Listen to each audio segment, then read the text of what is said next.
إن الحمد لله نحمده ونستعينه ونستغفره ونستهديه ونعوذ بالله من شرور أنفسنا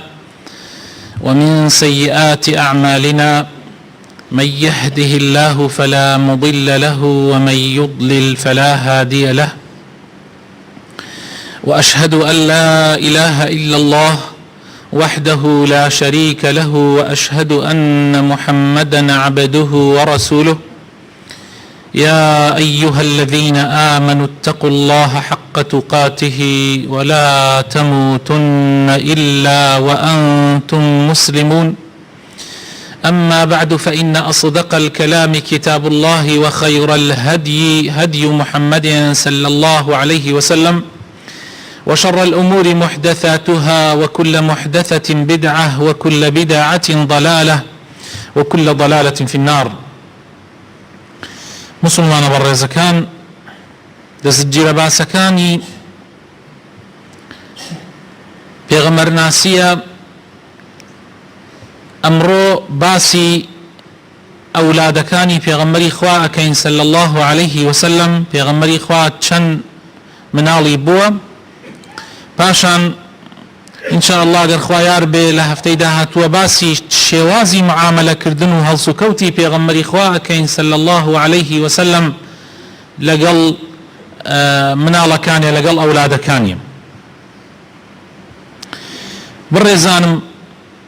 ولد للنبي صلى الله عليه وسلم 7 من الأولاد، 4 من الإناث و3 من الذكور. پێغەمبەری خوا صلى الله عليه وسلم لەوەی کە مەشهورە زۆربەی زانایان لەسەرین ئەوەیە کە پێغەمبەری خوا صلى الله عليه وسلم 7 مناڵی هەبووە لە ژیانیا. دیارە 4یان کچ بوون و 3یانیشیان کوڕ بوون.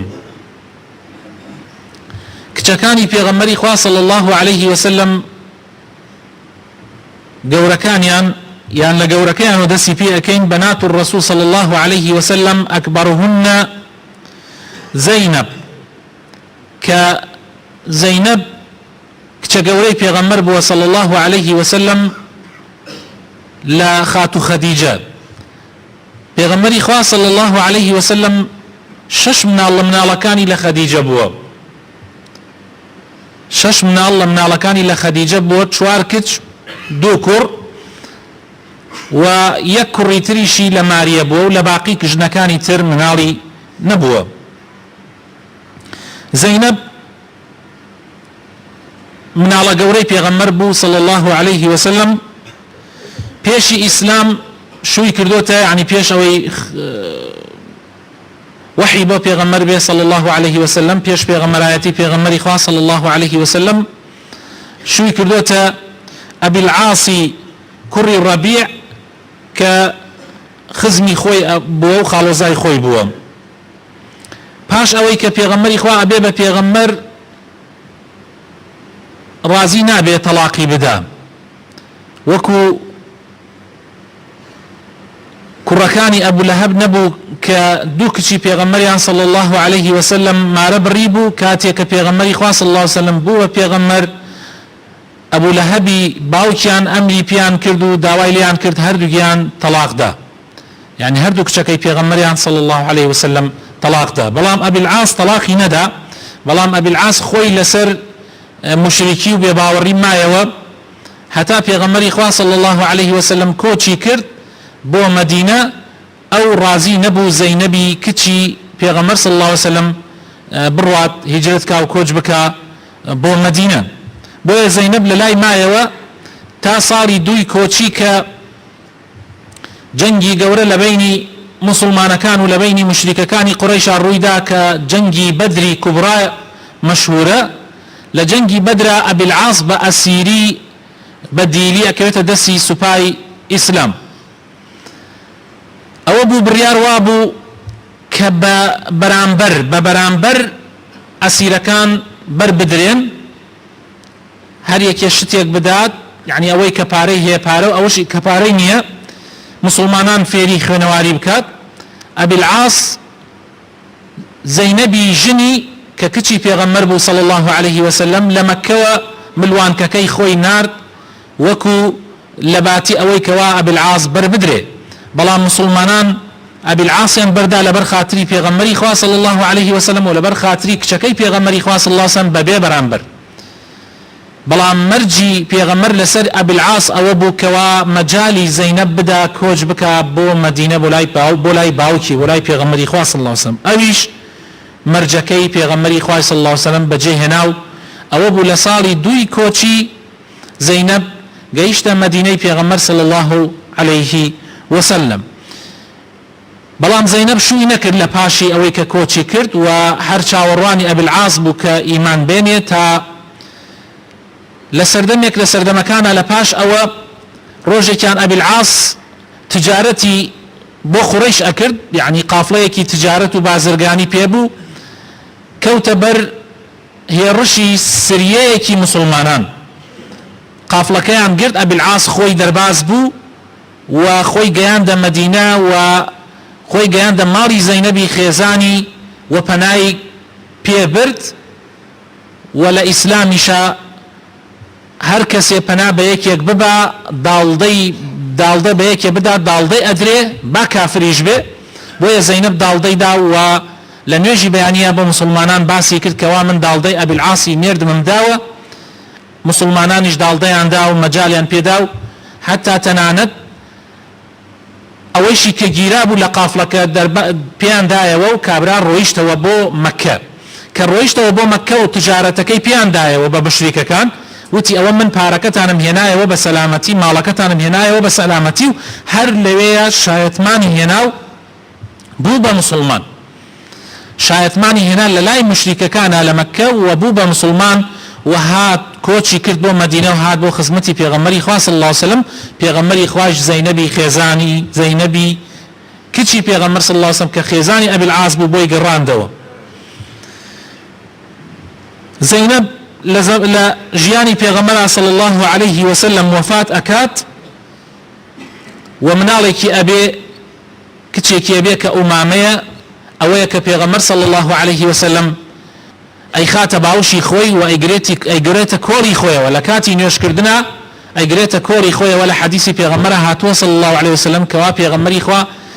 ئومامەی کچی زەینەبی کچی بردۆتە باوشەوە لە کاتی نوێژە. ئەمە کچی یەکەمی پێغەمبەر بوو صلی الله عليه وسلم زەینەب. کچی دووەمی پێغەمبەری خوا صلی الله عليه وسلم ڕوقەیەیە، ئەویش کچی دووهەمی پێغەمبەر صلی الله عليه وسلم. ڕوقەیەش لەگەڵ ئەبو کەلثومە کە کچی سێمی پێغەمبەری خوا صلی الله عليه وسلم هەردوویان مارە ئەبڕێن لەلایەن دوو کوڕی ئەبوو لەهەبەوە، پاش دابەزینی سوورەتی تەبەت یەدا ئەبی لەهەب، ئەبی لەهەب ئەمرەکە بە هەردوو کوڕەکەی کچەکانی پێغەمبەر صلی الله عليه وسلم تەلاق بدەن، ئەوانیش هەردیان تەلاق ئەدەن. لە پاشان پێغەمبەری خوا صلی الله عليه وسلم ڕوقیە لە عوثمانی کوڕی عفان مارە ئەکات و ئەبێ بە خێزان و هاوسەری عوسمانی کوڕی عفان و لەگەڵ عوسمانە کۆچ ئەکەن ئەڕۆن بۆ حەبەشە لەگەڵ ئەو مسلمانانەی کە کۆچیان کرد بۆ حەبەشە. پاشان کە ئەگەڕێنەوە کۆچیش ئەکەن بۆ مەدینە، بۆیە یەکەم ئافرەتێک کە ناوی دەرکرد بە دوو جار کۆچی کردو لە پێناوی خوایە ڕوقیەی کچی پێغەمبەری خوایە صلی الله عليه وسلم و خێزانی عوثمانی کوڕی عفانە. لە کاتی جەنگی بەدرا پێش ئەوەی سوپای ئیسلام دەرچێ ڕوقیە نەخۆش ئەکەوێ و عوسمان ئەمێنێتەوە بەسەر ڕوقیەوە، ناڕوا لەگەڵ پێغەمبەری خوا صلی الله عليه وسلم بۆ غەزای بەدر. پێش ئەوەی پێغەمبەری خوا صلی الله عليه وسلم لە غەزاکە بگەڕێتەوە ڕوقیە وەفاتەکا و ئەنێژرێت. پێغەمبەری خوا صلی الله عليه وسلم دێتە سەر قەبرەکەی. ئەوە کچی دووەمی پێغەمبەر بووە صلی الله عليه وسلم. کچی سێمیشی کەلثوم بوو. پاش وفاتی ڕوقیە پێغەمبەری خوا صلی الله عليه وسلم ئەبینێ عوسمان زۆر بێتاقەتە، بۆیە مارە ئەبڕێ لە عوسمانی کوڕی عفان و ئەبێتە ژنی دووهەمی عوسمان. یعنی پێغەمبەری خوا صلی الله عليه وسلم دوو کچی لە عوسمان مارە کردووە، بۆیە عوسمان بە ذی النورین مەشهورە، واتە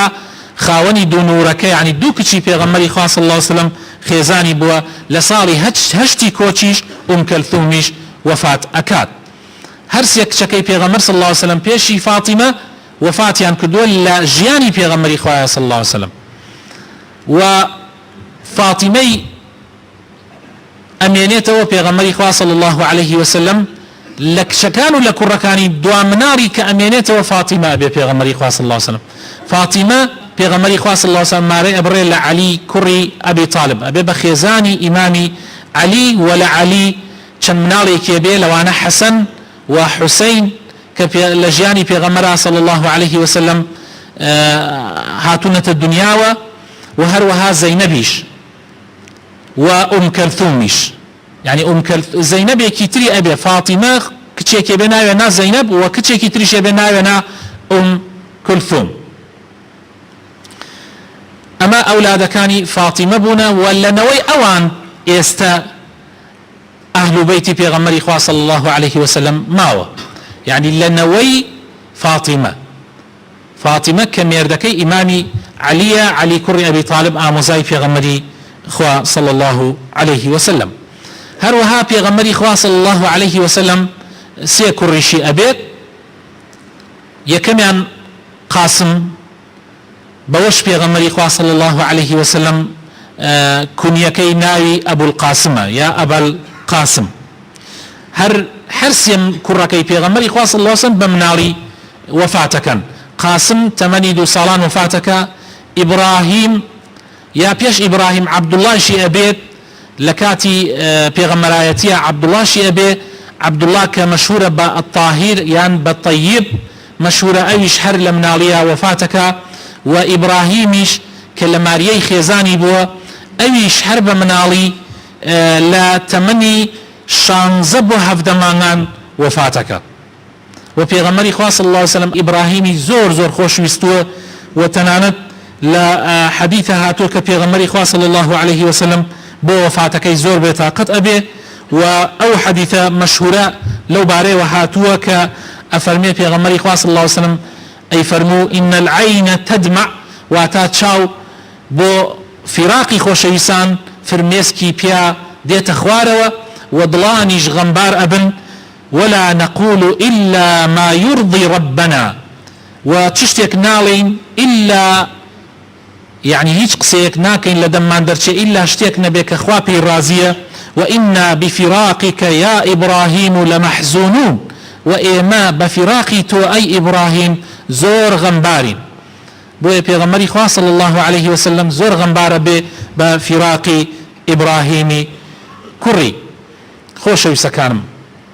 پێغەمبەری خوا صلی الله عليه وسلم لە ژیانیا ئەم مناڵانەی ئەبێ، 4 کچ 3 کوڕ، و ئێمە ئینشاء الله ئەگەر مقدر نەبێ باسی ئەوە شەکەین کە پێغەمبەری خوا صلی الله عليه وسلم چۆن هەڵسوکەوتی لەگەڵ ماڵ و مناڵی خۆیان کردووە بۆ ئەوەی فێر بین ئێمەی مسلمان چۆن هەڵسوکەوت لەگەڵ ماڵ و مناڵی خۆمانە بکەین. بەڕاستی زۆر گرنگە، چونکە تا ئێستا زۆرێک لە مسلمانان بەڕاستی یان زیادە ڕەوی ئەکەن لە معاملەکردن و هەڵسوکەوتیانە لەگەڵ ماڵ و مناڵیانە یان لەگەڵ مناڵەکانیانە بە تایبەت، یان وەکو زۆر بەڕاستی ساردی ئەنوێنن، یعنی کۆمەڵێکی زۆر لە مسلمانان ساردیش ئەنوێنن لە معاملەکردنیان لەگەڵ مناڵەکانیانە. یعنی دوو جۆر لە مسلمانان هەیە، جگە لەوانەی کە کۆمەڵێکیش وەکو پێغەمبەری خوا صلی الله علیه وسلم معاملەکەن، بەڵام دوو جۆری تر هەن کە هەردوو جۆرەکە خراپن، کۆمەڵێک کە زیادە ڕەوی ئەکەن لە معاملەکردنیانە لەگەڵ مناڵەکانیانە، یعنی زۆر ئەدەم بەدەمی مناڵەکانیانەوە، حتا لە گوناحە، لە تاوانە، لە هەموو خراپەیەکە ئەمان هەرهان لەگەڵ مناڵەکانیانە. بەڕاستی ئەوە دوورە لە صفاتی پێغەمبەرەوە صلی الله علیه وسلم، و کۆمەڵێکی تریش هەن بەڕاستی زۆر سارد و سڕن، حەقی مناڵەکانیان نادەن، وەکو پێویست معاملە و هەڵسوکەوت لەگەڵ مناڵەکانیانە ناکەن. جا ئێمە ئەگەر مقدر نەبێ لە وتاری دەهاتوە باسی ئەوەکەین کە پێغەمبەر صلی الله علیه وسلم چۆن معاملەی کردووە، چی معاملەیەک، چی هەڵسوکەوتێک شایستەیە کە ئینسان لەگەڵ مناڵی خۆیان بیکا، و با فێر بین ئەگەر بەو شێوازە معاملە بکەین کە پێغەمبەر صلی الله علیه وسلم معاملەی کردووە، ئەو کاتە گوناحبار نابین ئەگەر مناڵەکانیشمان خراپ بن. مەرج نییە ئەو کەسانەی کە مناڵەکانیان خراپ بن وەکو پێغەمبەری خوا صلی الله عليه وسلم معاملەیان نەکردبێ. یعنی جاری وا هەیە کەسێک زۆر بە جوانیش معاملەی لەگەڵ مناڵەکانیان کردووە، وەکو پێغەمبەر هەڵسوکەوتی کردووە، بەس مناڵەکانی خراپ دەرەچن. ئەوە ئەوەتان نوح عليه السلام پێغەمبەری خوایە نوح عليه السلام ئەتوانی بڵێ یەکەم پێغەمبەری خواشە بەڵام سەیرەکەی مناڵەکانی لار دەرەچن یەکێ لە کوڕەکانی خوای گەورە لە قورئانە باسێکا کە کەوت لەگەڵ کافرەکانە حتى آخر لحظات باوکیشی دڵی بۆی ئەسووتا ئەوە بۆ ئەی فەرموو خوایە فلانە کەس کوڕمە خوای تعالاش فەرمووی ئەی نوح ئەوە کوڕی تۆ نییە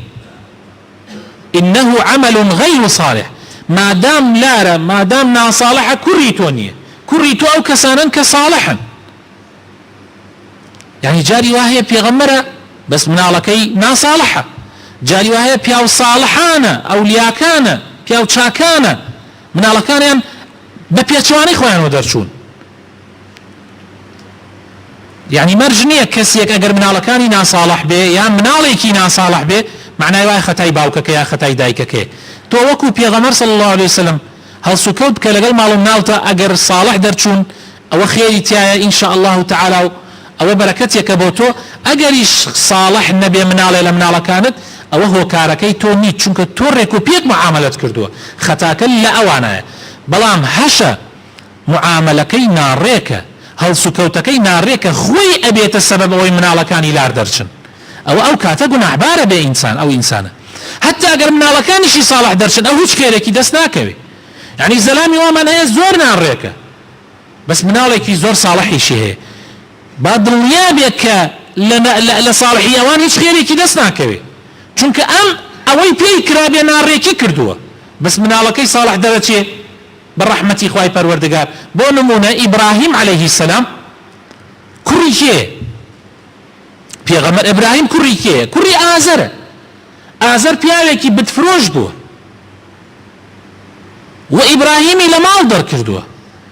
ئیبراهیمیش کوڕی ئەوە وجاء يعني لم شێوازەش طبعا لە ژیانی پێغەمبەرانە هەیە لە ژیانی پیاوچاکانە هەیە لە ژیانی ئەولیاکانە هەیە کەوابوو مەرج نییە چاکی باوک و دایک ئیتر 100% مناڵەکانیان چاک بێ و مەرجش نییە خراپی دایک و باوک وا بکە ئیلا مناڵەکانیان خراپ بێ مەسئلەی مناڵ تو وەکو ئیماندارێک لەسەرتە ڕەوشتی پێغەمبەرانە لەگەڵیانە معاملە بکەی وەکو پێغەمبەری خوا صلی الله عليه وسلم کە ئین شاء الله لە وتاری داهاتوە باسیەکەین ئیتر ئەوەی لەسەرتە ئەوەیە بەڵام دوای ئەوە مناڵەکە خراپ دەرەچێت تۆ گوناحبار نابی خوای گەورە بۆ خاتر ناوجوانەکانی خۆی ڕەحممان پێ بکە هیدایەتمان بدا ساڵحمان بکە ماڵ و مناڵمان ساڵحکە خێزانەکانمان ساڵحکە و ڕێک و پێکیان بکە یا ڕەبی خوایە بۆ خاتر ناوجوانەکانی خۆت بۆ خاتر ئیسمی عەظەمی خۆت ڕەحم بە دایک و باوک و برا و خوشک و کەس و کارمان بکەی ڕەحم بە باو باپیرانمان بکەی یا ڕەبی خوایە ڕەحم بە باو باپیرانمان بکەی ئەوانەی کە وەفاتیان کردووە لە مردوەکانمان کە پێویستیان بە دوعای خێری ئێمە هەیە یا ڕەبی خوایە دوعای خێرەکانی ئێمە بگەینیتە فریایانە یا ڕەبی خوایە بۆ خاتر ناوجوانەکانی خۆت بۆ خاتر ئیسمی عەظەمی خۆت ئەوانەی کە داوای دوعای خێریان لێ کردوون نەخۆشیان هەیە یان خۆیان نەخۆشن یان گیراویان هەیە یان قەرزارن یان هەر کێشەیەکیان هەیە لە کێشەکانی ژیانیان خوایە بۆ خاتر ناوە پیرۆزەکانی خۆت کێشەکانیان حەڵکەی نەخۆشیەکانیان شیفا بدەی گیراوەکانیان دەرباز بکەی یا ڕەبی هەموو ناخۆشیەکانی ژیانیان بۆ بکەیتە خۆشی یا ڕەبی خوایە بۆ خاتر ناوجوانەکانی خۆت بۆ خاتر ئیسمی عەظەمی خۆت تەفریقە و دووبەرەکی لە ناو وڵاتمانە نێڵی یا ڕەبی ئەم هەڵبژاردنە کە لە پێشمانە خوایە بێتە مای خێر بۆ وڵاتەکەمان خوایە دوورمان خاتەوە لە تەفریقە و لە دووبەرەکی یا ڕەبی خوایە بۆ خاتر ناوجوانەکانی خۆت بۆ خاتر ئیسمی عەظەمی خۆت کوردستانمان لە هەموو خراپەیەک بە دوور بگری یا ڕەبی خێر و خۆشی لە وڵاتمانە بەرقەرار بکەی ئامین ئامین خۆشەویستەکانم خاتو عائشة بومان يجريتها خيزاني في غمر صلى الله عليه وسلم ودايك إيمان داران خواهد الرازيبة أفرمي قالت كان رسول الله صلى الله عليه وسلم يصوم حتى نقول لا يفطر ويفطر حتى نقول لا يصوم ديارك وملا خلق يكبون لزماني في غمر صلى الله عليه وسلم حزيان لزيادة الروي أكرت وكل زماني خماني شاهية حزيان لزيادة الروي أكرت برسياري أنا كرت في غمر صلى الله عليه وسلم چۆن ڕۆژوی گرتووە چۆن نوێژی کردووە ئەمانیانەوە پێغەمبەر خوا لە گوناحی پاش و پێشی خۆش بووە هەنێکیان بوو بڕیارێدا ئەیوت ئیتر هەموو ڕۆژانی ژیانم من هەمە ڕۆژوو ئیتر ڕۆژووەکرم هەنێکیان ئەیوت من ناخەوم هەر لە ئێوارەوە حتا بەیانی شەو نوێژیەکەم دیارە ئەم زیادە ڕێیانە لە ئیسلامانیە ئیسلام دین و دنیایە ئیسلام دین و دنیایە واتە عیبادەتەکانت پرستشەکانت ئەبێ بەو شێوازە بێ کە خوا و پێغەمبەری خوا خۆشیانەوێ بەڵام ولا تەنسە نەصیبەکە من الدنیا بەڵام نابێت دنیاش ئیهمال بکەیت ئەم دنیایە هەدەفی دووهەمی تۆیە یەکەم هەدەف یەکەم ئامانج لە دروستکردنی مرۆڤ پەرستنی خوایە دووهەم ئامانج لە دروستکردنی مرۆڤ ئاوەدانکردنەوەی سەر زەویە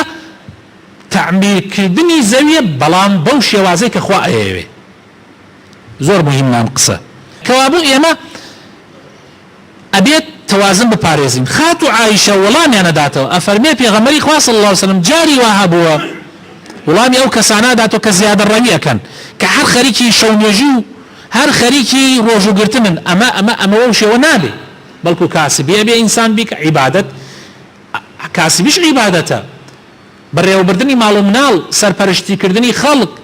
چاکەکردن لەسەر زەویە پێکەنین بەدەمی خەڵکەوە یارمەتیدانی خەڵکی کڕین و فرۆشتنی حەڵاڵ و هەموو جۆر حتا سیاست بەڕێوەبردنی وڵات ئەمە عیبادەتە بەڵام بەو شێوازی کە خوا ئەیەوێ یعنی ئێستا هەر کۆمەڵێ لەم کۆمەڵانەی کە خەریکی ئینتیخاباتن بۆ نمونە ئەگەر بیانەوێ بەپێی ئەوەی کە خوا ئەیەوێت بەو شێوازەی کە خوا ئەیەوێ ئەم وڵاتە ئاوەدان کەنەوە بە سیاسەتێکی جوان ئەوە بێ بە عیبادەت بەڵام ئەگەر بیانەوێ گیرفانی خۆیان پڕکەن واللهی برا ئەمە ئەو سیاسەتە قوربەسەری و نەکبەتیە و بەدبەختیە و دنیا و ئاخرەتی ئینسانەکەش ئەڕۆخێنێ کەوا بوو سیاسەتێکی باش عیبادەتە هەموو شتی ئەمانە عیبادەتە بۆیە لادان تۆ بێژی وەڵام من بەس دەست بە قیامەت وەگرم دنیا ئیهمالەکەم شتی وان نییە لە ئیسلامە گردنی دنیاش و قیامەت ئیهمالکە شتی وایش نییە کەوا بوو دنیا و قیامەت بەیەک و ئەبەسرێ بۆیە خات و عایشە ئەفەرمێ پێغەمبەر صلی الله علیه وسلم ئەوەندە ڕۆژووی ئەگرت ئێمە ئەمانوت ئیتر پێغەمبەر صلی الله علیه وسلم بەردەوام ها بە ڕۆژوو ئیتر جاری واش هەبوو ماوەیەک ڕۆژووی نەئەگرت یعنی قەزی ڕۆژووی سونەت یعنی ماوەیەک نەیەگرت ئێمە ئەمانوت ئیتر ڕۆژوو ناگرێ ڕۆژووی سونەت یعنی جار وا بۆ گرتوێتی جاری واش بۆ نەیکردووە شەو نوێژی جاری وا بۆ پێغەمبەر صلی الله علیه وسلم کردوێتی جاری واش هەبووە نەیکردووە جار وا بووە هەر لە بەیانی هەر لە ئێوارە حتا بەیانی شەو نوێژی کردووە جاری واش بووە شەوێک چەند ڕکاتێکی کردووە و خەوتووە یعنی شتەکان بەپێی پێویست بەپێی ئەوەی کە لاشت قبولێکە بەپێی ئەوەی کەوا دنیا و دینیش ئیهمال نەکەی جاء فرمي خاتو عائشة لو حديثا أفرمي وما رأيت رسول الله صلى الله عليه وسلم استكمل شهرا قط إلا رمضان قط نبيني وبيغمر صلى الله عليه وسلم مانيك حر لأولي حتى آخري بالرجوع بيتيا إلا رمضان نبي هر لأول روجي حتى آخر روجي أو مانيا بالرجوع بي إلا رمضان نبي بيغمر صلى الله عليه وسلم بس رمضان هم يأجرت أفرمي وهيج وما رأيته في شيء أكثر منه صياما كما في شعبان ونشم بيني وبيغمر صلى الله عليه وسلم هيج مانيا أو أنا الرجوع تابقري وكل ماني شعبان نبي كإمنا وما ناوى كلمان يعني أماني شعبان بيغمر إخوة صلى الله عليه وسلم لحمو ما أن كان زيادة الرجوع تيا أقرت هميني أقرت بلام لهمو زيادتري أقرت جقل رمضان طبعا رمضان همو أقرت بس شعبان بيغمر إخوة صلى الله عليه وسلم رجوع زور تيا أقرت حتى عليه وامن أزاني قشتي أقري أو أنا أيقرت وهو كاركشي بو أو أقرته أسامة كري زيد بو معنى قرته والصحابي بيغمر صلى الله عليه وسلم أفرميه قلت يا رسول الله لم أرك تصوم في شهر من الشهور ما تصوم في شعبان وتم أي بيغمر إخوة نمبيني وحيتش ماني أوني طبعا جقل رمضان وكو باسمان كرت هيتش ماني أوني شعبان روجو بقري بو أولا شعبان روجو أقري بيغمر إخوة صلى الله عليه وسلم فرموي ذلك شهر يغفل الناس عنه بين رجب ورمضان أفرمي أو مانيا كزور كزلي بآقاء به غير نزيكي رمضان أبيتوا للرجب كوتاي أتي وأمجا نزيكي رمضان أبيتوا زور كسلو بينا بآقاء به لروجو قرتن جاء عبادتك زور أجري هيكاتي خلق كم بيكا خوش يسكانم أمل من ور بقرن أجر أتعنوي خير زور تاندس كوي دائما عبادتي بكن كخلق لي بآقاء بونمونه يعني شو نيجي زور بي خلق نايكا بويا أجرك يقوريا كتو هالسي شوان چند ركاتي نيوش بكي چونك خلق زور لي بآقاء هروها سير كلنا وخلقا هر كاريكي خير زانيت خلق كم أيكا وخيريكي قورشي تيايا أجرك يقوريا بلام خلق كم أيكا تو أو بك أجرك زور قورا أبي هم زيندو كردنوي سنتيكا همش كاريك كي كخلق نايكا. وهروها بيغمر فرمي وهو شهر ترفع فيه الأعمال إلى رب العالمين فأحب أن يرفع عملي وأنا صائم. بيغمر إخوة صلى الله عليه وسلم فرمي ولا صالكانشا عملي أو صالا لماني شعبان برزبيته بويا بيغمر إخوة صلى الله عليه وسلم فرمي أما مانجيك عملي تيا برزبيته بولا إخوة حز أكم كاتيك عمل كان برزبيته من بروجوب جال دسي خوتاني مدن خواهي قورا لقناحي قشتمان خوش